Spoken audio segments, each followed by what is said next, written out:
Well, it's been 1 year since the Supreme Court decision in Dobbs v. Jackson overturned abortion rights guaranteed through Roe v. Wade. Shannon Halligan has more. 1 year ago Saturday, the Supreme Court overturned Roe v. Wade, the 5-decade-old right to abortion. It was a decision that a majority of people across the country still oppose. We've been doing national polling every 2 months on opinion about the Supreme Court. And what we found in repeated surveys is that about 2/3 of the public opposes the decision that struck down abortion rights.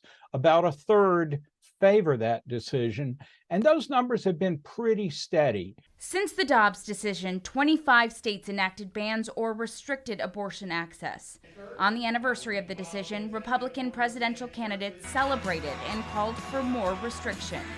Every Republican candidate for president should support a ban on abortion before 15 weeks as a minimum nationwide standard. When you think about the radical left and their agenda, we have to start with tomorrow's anniversary and thank God Almighty for the Dobbs decision.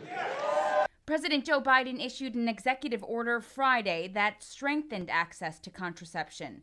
At a rally in Washington, the president vowed to protect reproductive health care. Since the day the Dobbs decision came down, 1 year ago tomorrow, we've seen the devastating effects all across the country.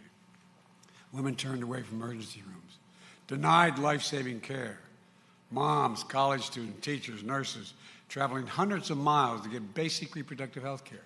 But the president said Congress has the ability to restore abortion rights in federal law. As I said before, the court got Roe right 50 years ago. And I believe Congress should restore the protections of Roe v. Wade once and for all. But we need your help.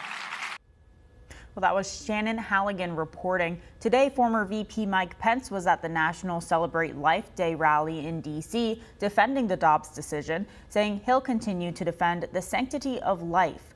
Meanwhile, just south of us, North Carolina's 20-week abortion ban was lowered to 12 weeks, with exceptions to rape and incest and no restrictions if the mother's life is in danger. Vice President Kamala Harris spoke in Charlotte today on the anniversary of the Dobbs decision.